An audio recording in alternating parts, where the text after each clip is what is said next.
Assalamualaikum and very good afternoon. Thank you all for finding time and visiting today's webinar. My name is Farah Ain and I am a lecturer from Faculty of Engineering and Built Environment, Masa University, Malaysia. Masa University located at Bandar Sarjana Putra, Jenjarum, Selangor. Come and visit us if you are nearby Bandar Sarjana Putra. Ladies and gentlemen, our interesting topic for today is a review of influencing factors for selection of engineering pathway for women. Okay, and the guest speaker for today is Dr. Mariam Marinajat. Okay, if you have any questions during the presentation, just write them to the chat box. Now, we can begin. Our today's speaker is a senior lecturer and program coordinator in civil engineering at the Center of Engineering and Industrial Design, Waikato Institute of Technology, Windtech, New Zealand. She received her master's degree in water engineering from the University of Tehran, Iran in 2015. She completed her PhD at the Department of Civil and Environmental Engineering, University of Auckland, New Zealand. Dr. Mariam is currently involved in a range of projects concerning water and stormwater management in urban areas, stormwater modeling, groundwater quality, environmental sustainability, and engineering education. Since 2019, she started a new initiative at Wintech's engineering department to make engineering more inclusive for women. This initiative was started off by running a research project to find out the influencing factors that contribute the lack of female participation and diversity in engineering schools in New Zealand. This is an ongoing research project, and she is very hopeful that the outcome of this work will have a positive impact in achieving gender equality and diversity in engineering fields. Okay, guys, without further ado, I would like to hand over this session to our guest speaker. With all respect, hand over to you, Dr. Mariam. Thank you very much. Thank you, Farah. Hello, everyone. Here in New Zealand is evening, and I think in Malaysia in afternoon. Good afternoon, everyone. It's a great pleasure for me to presenting a research project that is really close to my heart. And it's basically the first time I'm doing a webinar around this project. So it's very exciting and interesting for me. I would like to thank Masa University for the invitation and Dr. Shintu Amiri for his invitation. And he reached out to me and asked for this webinar. And I think it's a great platform to share and exchange knowledge between universities across the globe. So the reason that I started this project or this initiative at our school was that I did my studies, my engineering studies back in Iran. When I was a student in Iran, I've never heard from my, family, girls in my family, my cousins, my friends, that engineering is hard for women. I think in Iran, the only barrier for women to come to some of the engineering schools and engineering majors is the entrance exam. But if they're able to get a good mark in their entrance exam and pass that, I've never felt like they feel that there is a barrier for them or they're not compatible enough for engineering, or engineering is a hard major for women. So that was the kind of mentality I had when I came to New Zealand.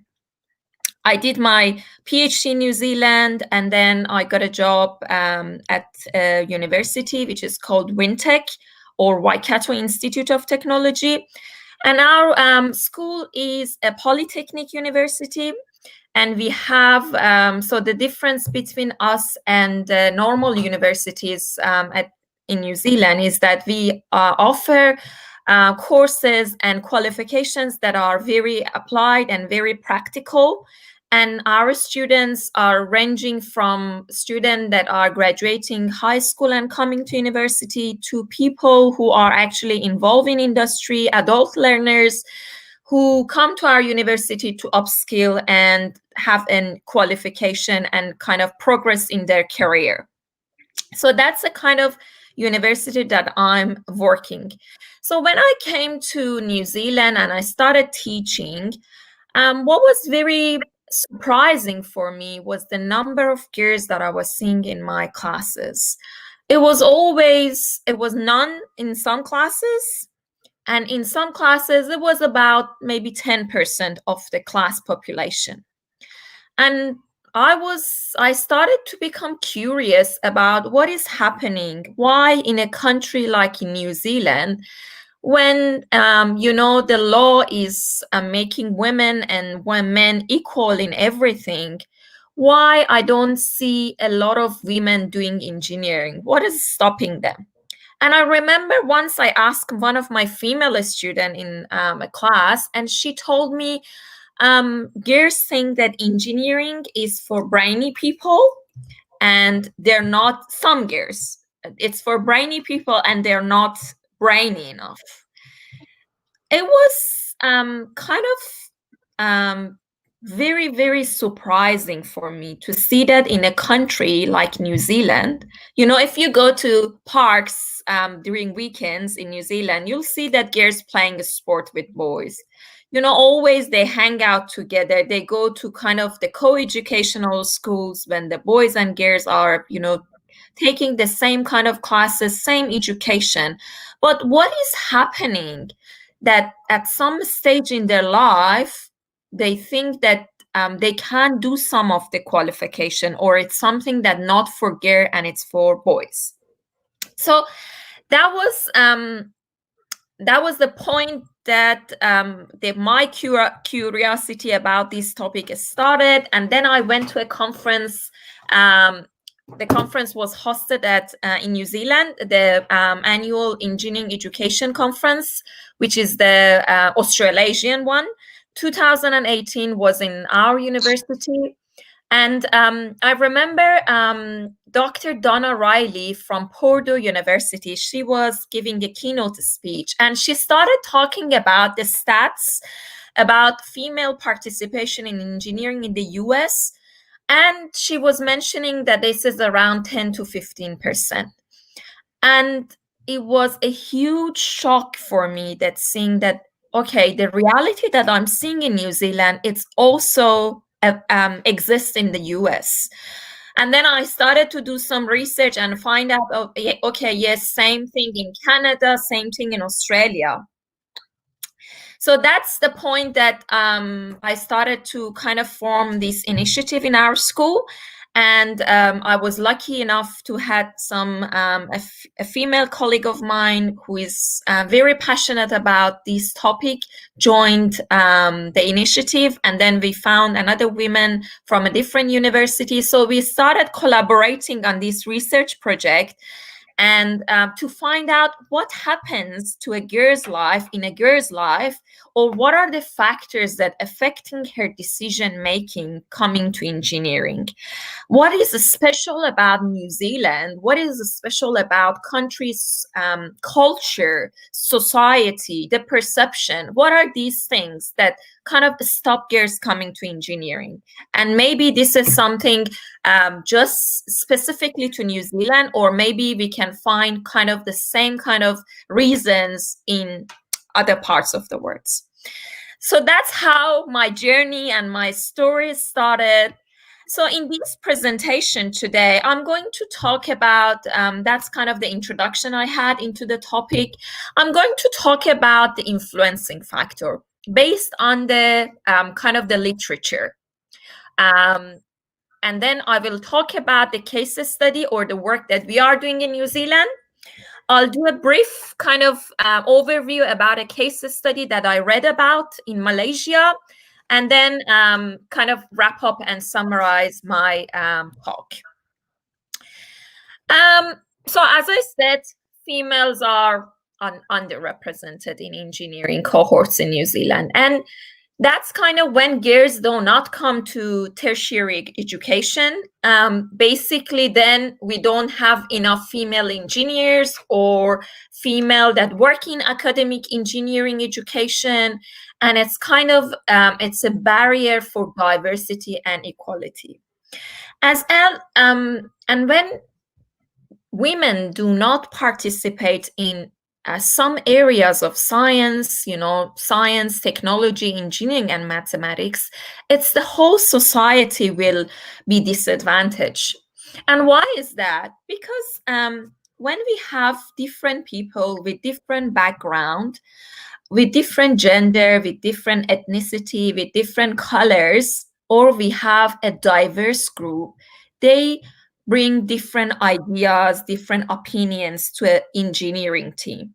And when we only go with one type of people in an engineering group, for example, let's say in New Zealand, just a white man culture, we don't see as much creativity in the work environment. And when that's happened, we don't have equality in the workplace. So we always need to look for the culture or work culture that kind of includes different types of people with different backgrounds and different ideas which they can share. Actually, recently we had a group of students came from high school to do kind of be our guest for a day at university to kind of get a taste about what is engineering.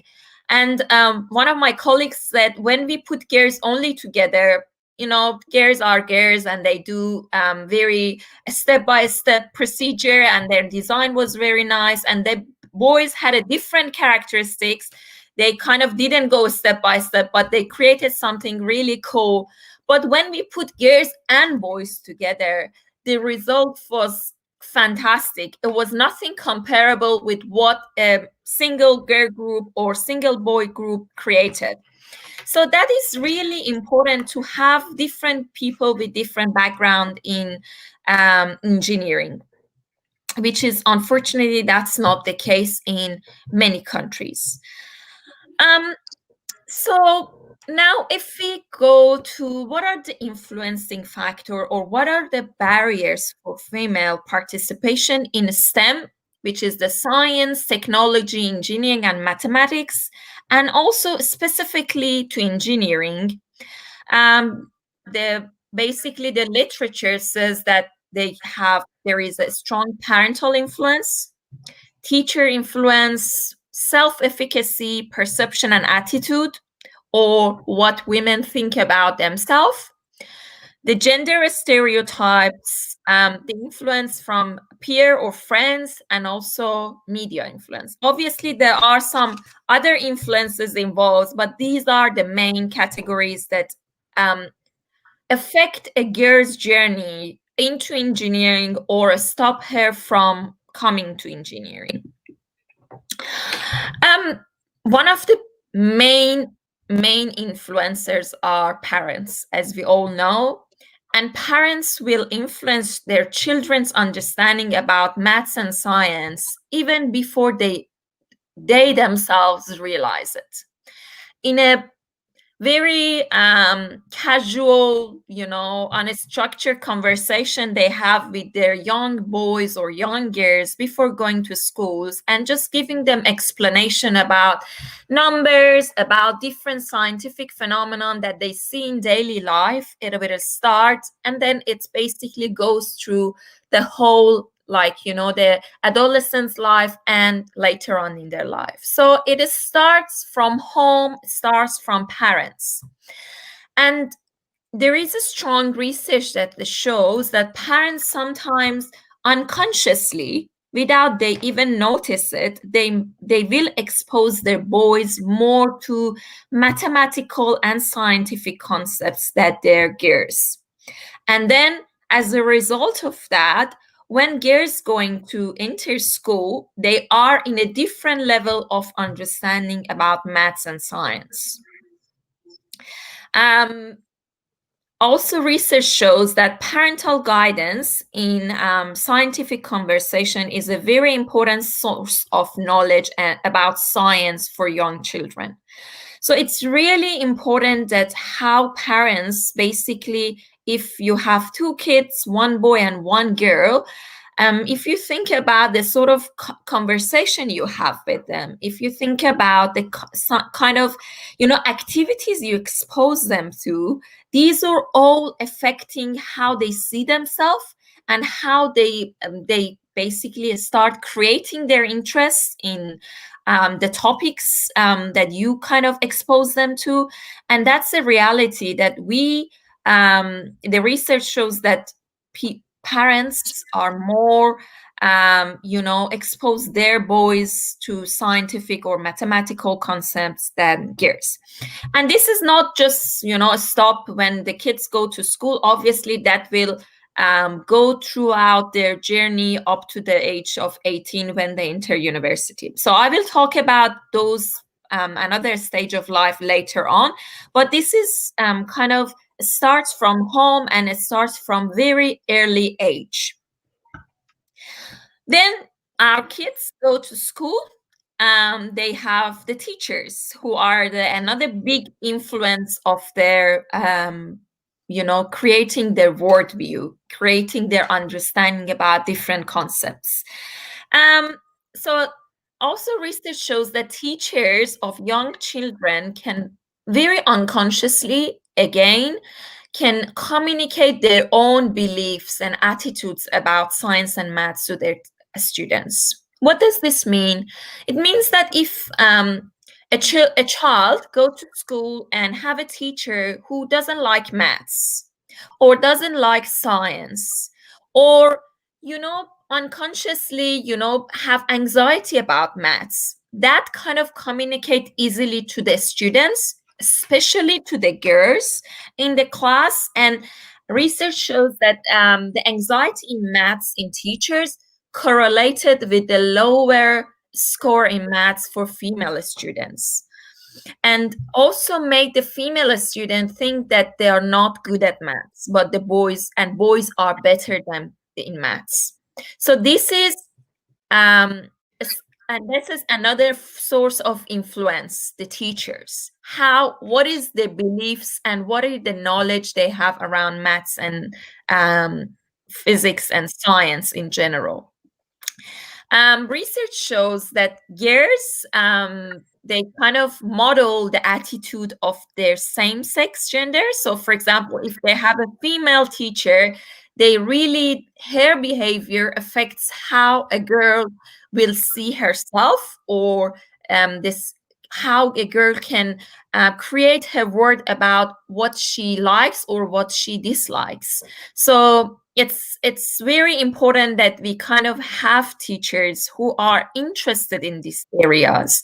Otherwise, it's very easily they can put girls off from believing that they can achieve good marks or they can achieve good things in science and maths. Even when there are research that shows that some teachers in schools that they have boys and girls together, they kind of have this tendency to show that boys are better at maths and physics than girls. And then even when the girls are good, they perform well, they get a good mark, if the teacher has negative evaluation about them and about their knowledge, it will affect how they think about themselves.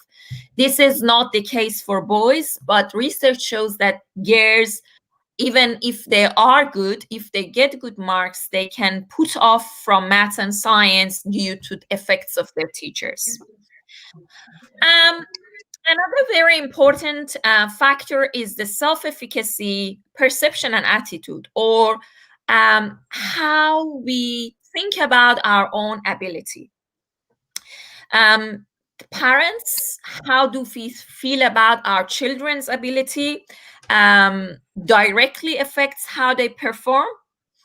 And how the teachers think about the children's ability, also their effect has very strong impact on them. And also the girls and boys who show that they have what we call fixed mindset versus growth mindset, who have a growth mindset, they, when they have obstacles in their achievement in maths and science, they think they can resolve that. Whereas students with fixed mindset, they think that they are either gifted in maths or not, and they can't really put that effort into basically advancing their knowledge in maths and physics. So that's kind of the mindset part of the story. But then mothers also have a very important role in creating and giving the right perception to their children, and especially to their girls. Research shows that mothers' expectations and how they see their children successing in STEM field related correlates to their success. So when you have a child, when the mother thinks about the child around the age of 10 to 11, research shows that that's how she sees herself 10 years later when she's 20. So it's proof that how we think about as mothers, how we think about the success and the performance of our children in STEM STEM related fields will affect to how they perform actually years later on in their life. So it's very important that we kind of use the right words, we kind of guide our children in the right direction to create something in their minds, and they see themselves positively, that they can achieve what they want, and that there is no barriers for them. Gender stereotypes, that's something as women, if you're a woman working or you're a student, you have seen that this kind of inequality towards women. There are these days, because of the different movements around the world about equality and diversity, people really don't say these things about gender stereotypes, that boys are good at this, girls are good at that. But there is research that shows that actually in their beliefs deep down there are a lot of gender stereotypes kind of thinking in people still in these days. And these unconscious beliefs about male superiority in it's basically remain unchanged and affects girls excuse me, affects girls' performance. It's very interesting that when they have done a research on 7-years old girls, and they asked them, do you think you're good in maths, and do you think that you are same as boys in your mathematical ability? And they said yes. At the age of 10, they asked them this question again, and then the majority of those girls, they said, no, we think boys are better than us in maths. But what happens? There is the parents, the environment, the teachers, and all of these things come together and kind of make girls believe that, and also the extended family, a grandmother, a grandfather, an uncle, an auntie, how they see these things, how they communicate it to a girl. These are all affecting how she see herself. Peers, obviously, especially around teenage ages, peers or friends are a very important source of influence. If they think positively about the STEM field related, it's very encouraging. But our research shows that even though the peers are important, but they are not the main kind of source of effect, especially if the kids are, driven themselves, if they have a a strong personality, it's mostly the parent and the teacher effect. It has a strong effects on them rather than their friends. And the one that is really unfortunate is the media. In a lot of, if you think about even, with my 4-year-old girl, if you start watching things with her on YouTube, you'll see that for girls, it's all about, princesses, cartoons that are, it's all magical stuff. Whereas for boys, it's about trains, it's about trucks, it's about a man that can do things. And then later on in life, when they portray engineers in ads or in films, or if they portray a programmer, they are mostly male. They are men that can do these sort of things. Whereas in some professions like medical profession, medicine, there are a lot of female representation in the media, whereas for engineer, we don't have that in our field, which has a really strong effects. I was actually talking with a group of high school students recently, and they told us when in our life we saw an engineer in a attractive movie being a female. It's always lawyer, it always, medical doctors, they are females, but not engineers. So that's another thing that it might not be very important for some people, but actually that's how our children get a lot of information through media. And how we portray women into media, that really affects how they think about themselves and how they think about their career. So this was kind of a summary of the influencing factors, but then we started to do a research in our school. We started interviewing our girls, international student as well as domestic student. Our domestic students are basically from New Zealand, and then the international students are from Sri Lanka and India. And the reason we interviewed them, we designed questionnaire, we had individual interviews and focus group interviews. We wanted to know what was the influencing factor on their journey to engineering. In terms of parental influence, our international students told us that their parents were really supportive in terms of emotional, giving them guidance, and also in terms of financial support. For our domestic student, the parental influence was really different. It was more generic, and it was not really specific guidance toward engineering unless there was engineering in the family, and it was more generic. What does it mean, generic? If a girl came to her parents and said, okay, I want to do engineering, they would say, wow, that's really cool. Or, one of the participants in our study said, my parents, they said, we will support you whatever you do. There was no focus on what I was going to do or other than do something.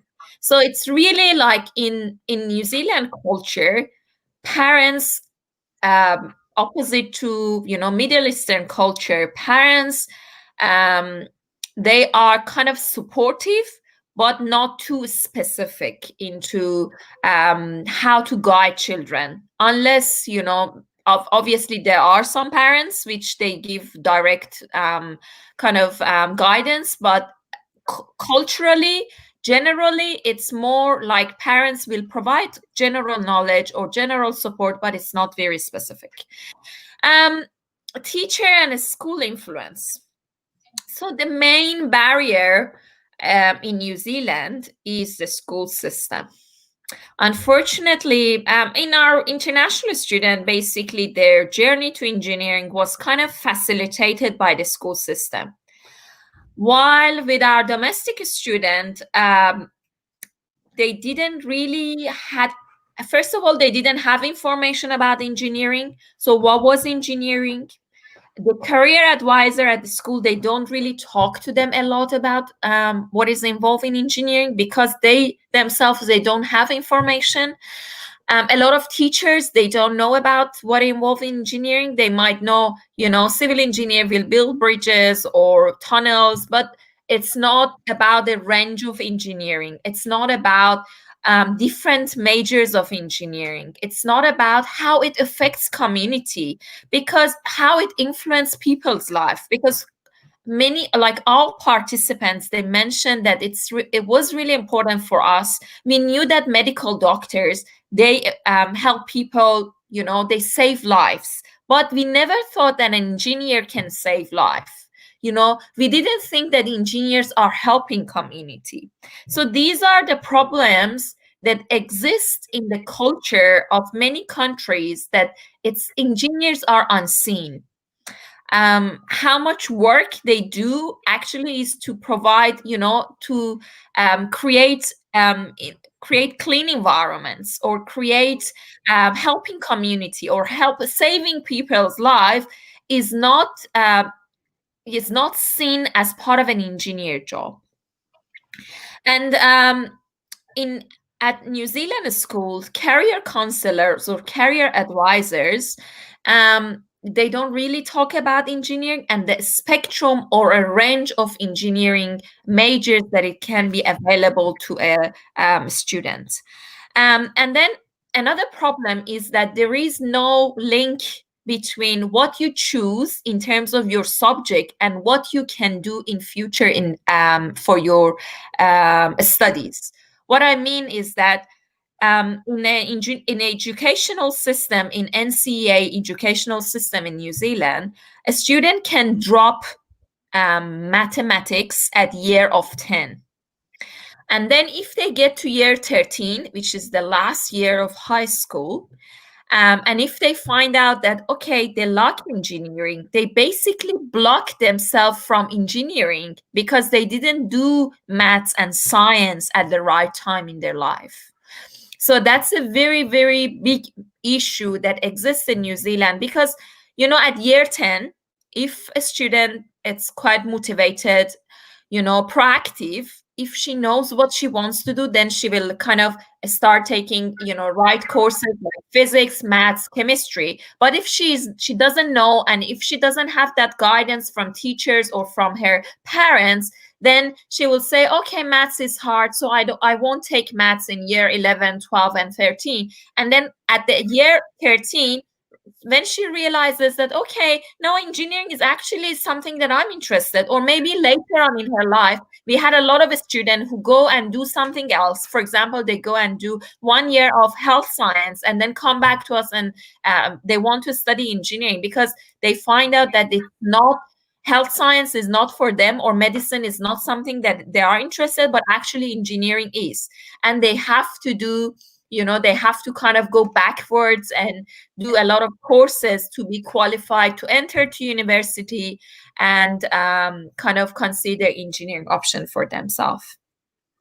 So that's kind of the issues around the school system in New Zealand. It's teachers, it's the career advisors, and also the lack of kind of link between the subject choice and what they can do at universities.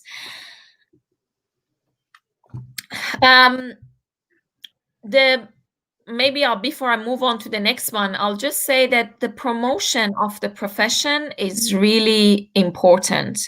A lot of girls, they said, we don't have any information about engineering. We don't know what engineers do, apart from having that stereotypical view about engineers. What was very interesting about New Zealand is that people who works in trades means who are plumber, mechanics, electrician, they call themselves engineer. Technician call themselves engineers, and then to engineer, and then to senior engineer. So there is a big range of people who call themselves engineer. And what is the problem with that is that girls, when they think about workshop, when they think about a mechanic, they imagine a person who wears overall and are filled with grease in her hands. And that's kind of the image a lot of our students, when we ask them to describe an engineer, that's how they would describe it when they were in high school. Now we were talking with university students, so they had a different point of view. But they said when we were in high school, we thought engineer being mechanics, the only thing that came to our mind. So they didn't know that what is involved in it, and it doesn't come up as a very prestigious, well-paid career in New Zealand, whereas lawyers or medical doctors are. Move on to the next part is the peer influence. Our student, they didn't say that they had a strong peer influence in choosing what they wanted to do. A lot of them said, we listen to our friends. It's important what they are choosing. But if you're a fairly driven person, you probably, your friends are not much of a factor. Self-efficacy, perception, and attitude.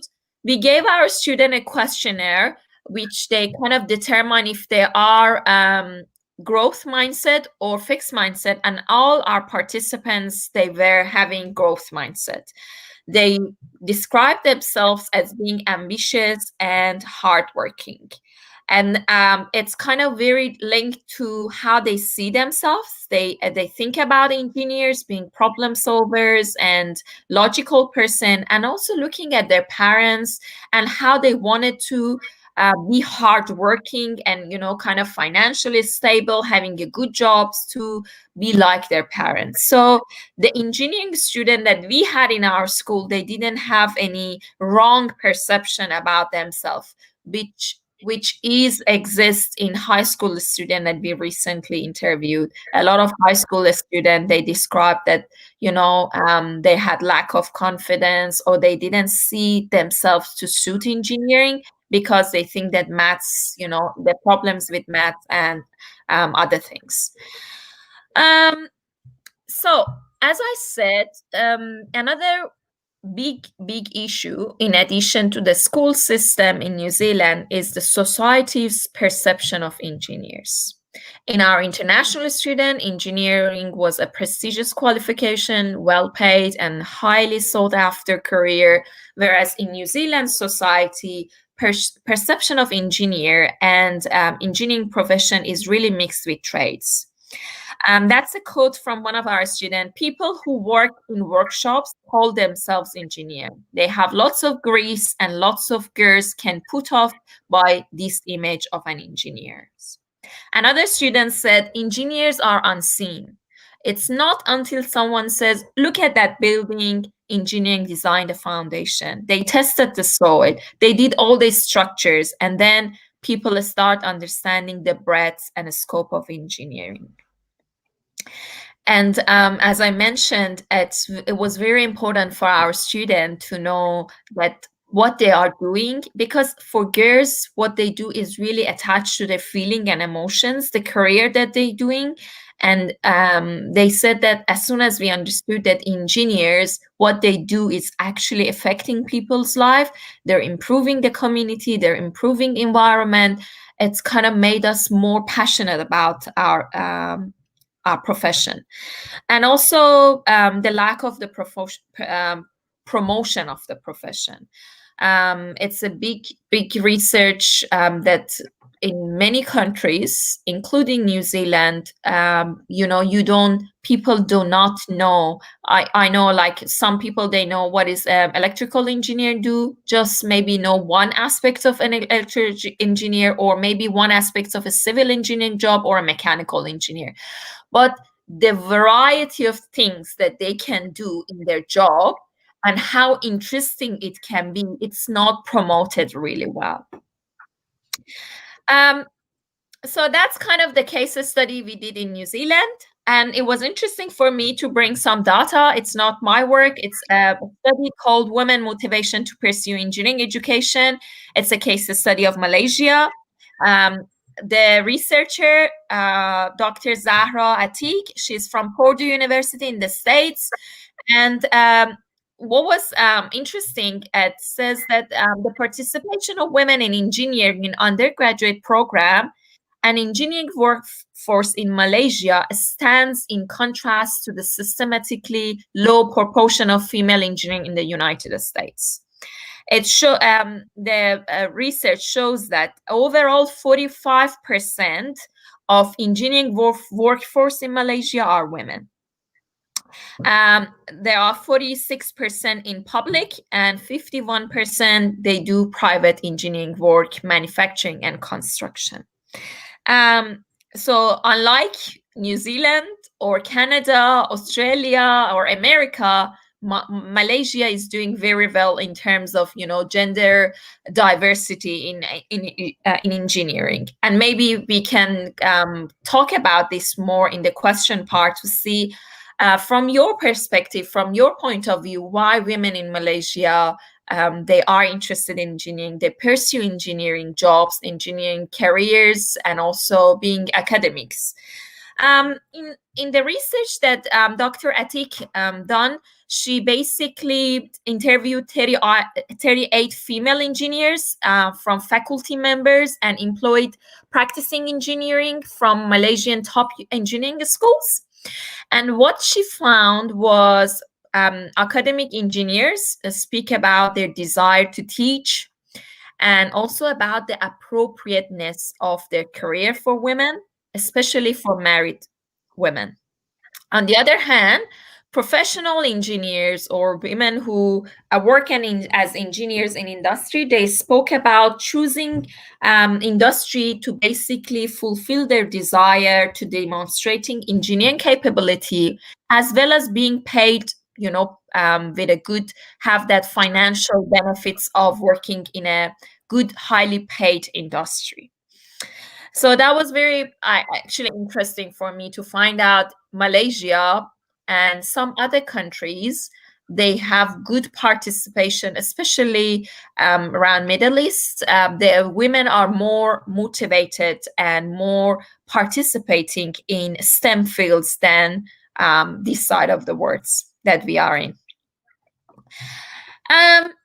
Just to summarize the talk that I had, I just feel like from when we were very little, as a child, we have a little child, we can start affecting how she see herself, how extended family see her, what are the expectation are, what are kind of conversation they have, what type of cartoons or movies they watch. This all creates creating their worldview, start making them interested in some areas and dislike other areas. Then they go to university, they go to school, it's their teachers, it's their friends. Still they have parents support, still parents are very important, but there are other factors start to influencing, and the teachers are really, really, really important. It was very interesting. I recently talked to a group of high school students in it's the next stage of our research.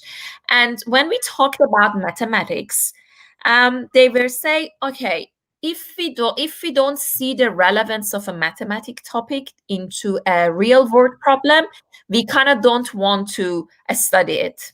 We don't want to learn about it if we don't see the relevance of it.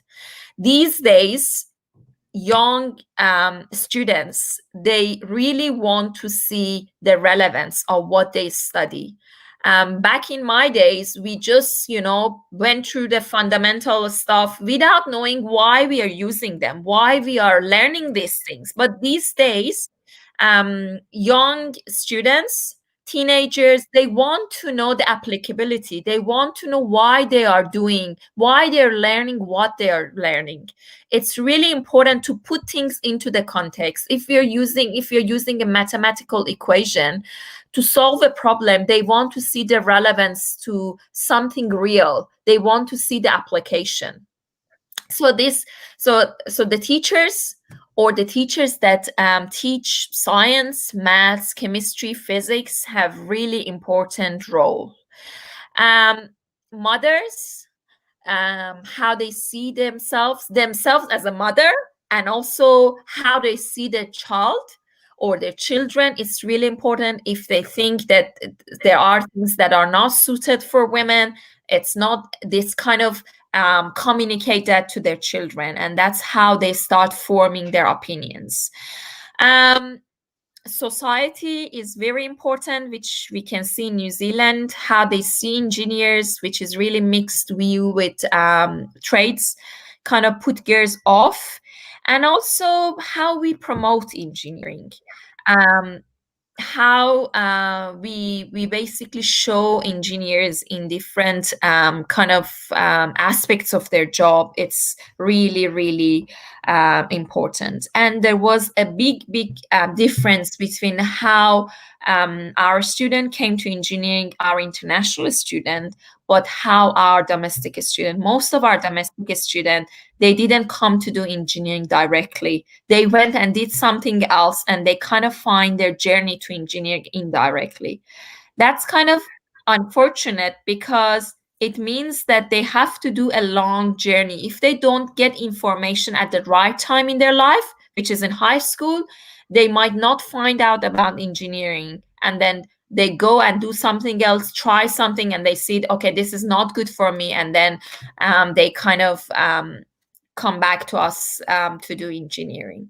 So this was kind of the initial results of something that we are doing here in New Zealand in our school. And I hope it was useful for all of you. And once again, I want to thank you, Massa University, for the invitation, for providing this platform to exchange ideas, and Dr. Shinto Amiri for inviting me and reaching out to me to present this webinar.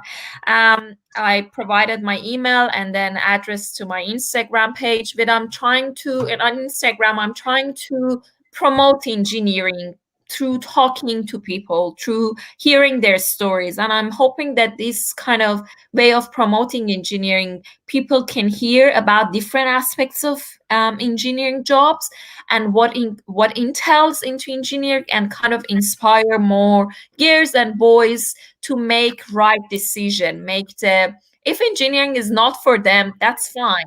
But I don't really like to hear that people, they didn't get the information in this era of, information is so available to all people. It's very unfortunate that we hear that a student tell us that, we didn't have the information. We didn't know what civil engineers do, what, mechanical engineers do. So I'm just trying to promote engineering more and more by however way I find it useful. Thank you very much. Thank you very much, Dr. Mariam. Okay, now is the question and answer sessions. Okay, Dr. Mariam, actually, I really interested with this topic, like woman and engineer, because I think I'm engineer, you're engineer, right? We're both engineering, right? And then Yes. I'm sure people out there, they don't know that civil engineering, actually, we have many branches of Exactly. engineering, right? Yeah. So like us, I think your expert is in water engineering, right? So me too. My master is in water resource engineering, and then I think most of the women they go for water engineering in civil engineering itself, right? Okay. So my question is actually I collect this question from the viewer that view our webinar today. Okay. So the first question is, Doctor, which engineering is best for women? What your opinion? What is your opinion? It's really personal. I think you need to I think we need to find out what we like. We need to get as much information as possible to kind of decide about what is our interest, what type of engineering job we would like to do. So, engineering jobs, we engineers can teach like us. It can be a profession of being lecturers, or they can do office work. They can, simulation, they can do a lot of calculations using softwares, or, they can go to the field, do a lot of field work. It's what they want to do. It really depends on their lifestyle, what they like. I don't think there is anything that the women cannot do. It just depends on what they like, what the interests they have. Do they like chemistry? Do they like civil engineering? And there is a lot of kind of correlations. There is a lot of, we can't really say a civil engineer can work as a civil engineer only. It doesn't need electrical engineer. When we're talking about pump stations, you need to have, when you're working on a pump station project, you need to have civil engineering as well as electrical engineers. There is a lot of basically cross sections between what engineers do, and it really depends on the interest. And what I'm trying to do with portraying engineers in on my Instagram page, to kind of promote the profession from people's story, because I think each of us has a story, and how we got our interest would be very interesting for someone else to hear. If you think about your journey to engineering, it's 100% probably different than my journey to engineering, and to another girl's journey or another boy's journey. So what interesting is for us can be very different. So my answer to that question is, I don't think there is anything specific for girls. It's everything that they like, they can do. Nothing should stop them. Not the society, not their parents, not their own mindset. They should have this attitude that we can do what we want. And but if they don't like it, that's okay. If they make their informed decision, if they make decision based on a lot of information that they collect, that's okay if they don't like engineering. But it's very unfortunate to hear that people, they don't know what is engineering or what is involved in engineering job, and then they think that, okay, it's very maths heavy, it's very like all engineers work in the field, they all wear helmet, and I don't like engineering. So it's right, providing the right information is very important, I think. Okay, thank you, doctor. I have another question, doctor. Okay, which is why should women be engineers? What do you think? Engineering is kind of a fundamental area. For anything you want to do, you need kind of the engineering perspective. When why men should be engineers? The reason that we have, because a lot of infrastructures done by engineers. Even, in tech industry, when you want to do a technological project, you need to have engineering by your side. So engineering is a very fundamental area of knowledge, and it's very important that I mentioned at the beginning of my talk that women, or, when I talk to you, you are in Malaysia, you have a different culture exposed. I'm in New Zealand, background from Iran. So I bring my own personality, my own creativity, my own way of thinking. If we work together, when we put our ideas together, the thing that we can create is a lot better than when I work by myself. So what I'm saying with diversity is that women brings different point of view. They bring different way of thinking. They bring creativity in basically complementing what men can do as engineers. So I think the reasons why men needs to do engineering, it's the same reason as why women, because engineers are needed. We all changing, the communities are changing, infrastructure, they're old and they can need to replace them. And then we need engineers.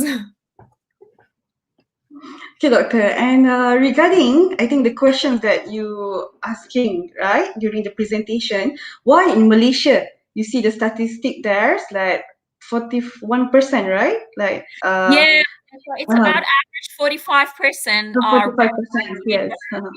yeah, are Okay. women. Okay, so this is my point of view, doctor. Okay, you know, like in Malaysia, we have this culture, you know, when parents asking us, what do you want to be? It's only four jobs that you need to choose. You know, you want to know what is it? Is it doctor, accountant, lawyer, engineer? Okay. Oh, yeah. Yeah. Very So you similar know, like, to yeah. Iran. So Very okay. similar to Iran. So if let's say that you don't like biology, okay, doctor, okay, remove from the list, okay. And then if you don't like account, okay, remove accountant from the list. You don't like to memorize because a lawyer you need to memorize the law and everything, right? Okay, remove. And then one left, which is engineer. So that's why one of the reason why I go for engineer because I really like mathematics, doctor. So I think this is my point of view why Malaysian, you know, like Mm, 45%, right? Go for engineer. Doctor, can I ask one last question, doctor? sure, sure. Okay, so what do you think? Are women engineers attractive? What? Sorry? Are women engineers attractive Um, from your attractive in point of view? Yes, yes. Are is the it women? attractive for women? Yeah, yeah. Of course it is. It's again back to the first question. It depends on what is interesting. But if you like to solve a problem, if you like to design something novel, if you want to use your creative thinking, these are all characteristics of an engineer, and it depends on what you like. But I think it's if we if we think about engineers as creators of things like artists, but they have that artistic point of view, but at the same time they know about the mathematical equation that involves in solving a problems. I think it really interesting, especially if you like to solve problems, if you like to help building better communities, if you like to um, have a cleaner water, cleaner environment. These are all the things that involve in jobs, engineering jobs. And nowadays, the fields of engineering and the branches are really expanding, and we might not know about it until you come across someone who does a research or doing a project, and then they start talking about that project and you say, wow, I didn't know about these aspects of engineering. So one of the things that I'm doing now is talking to people, and it's very interesting to me how broad is engineering, how much work involves in a work of engineer, how diverse it is. It depends on what you like to do. You can choose anything that kind of interests you.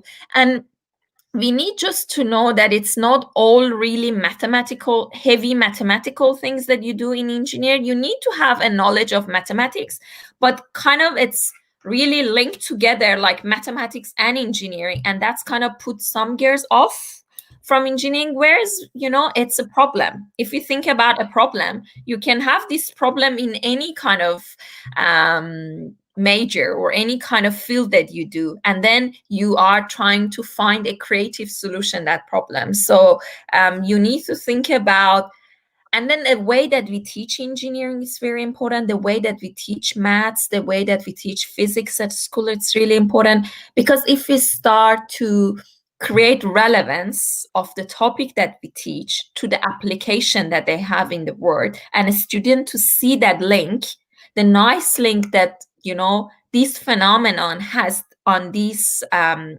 the environment, on these piece of software, and all of these, if we kind of link them and kind of have more applied approach to our teaching, I guess it would make things very more interesting for this generation of a student that we have currently in high school. They're not like us. I remember maybe Dr. Amiri can also remember if he studied his high school in Iran, but our books were all black, all text. There was even not a photo, you know. But nowadays, if you look at the student in New Zealand, you look at their books, it's all a lot of picture. It's all a lot of like, you know, when you know about X-ray, for example, if you know about waves and stuff, there is a photo of a woman, a pregnant woman, which actually using that X-ray to show what is, you know, inside her belly, to see the baby, how they're doing. So it's a lot of link between science and why we are learning that science these days. And if a student start to kind of make that links, if they find they're more interesting. Yeah. Okay. So thank you very much, Doctor, for today. Topic is You're very welcome. interesting. And then thank you for participating with us in this webinar. We really appreciated the knowledge and info that you share with us today, Doctor. So we hope to see you again next time and maybe have some collaboration with you, Doctor. Perfect. Okay. I'm looking forward to Okay. that. Thank you very much. Thank you. Okay. You have a nice day. Okay. Bye.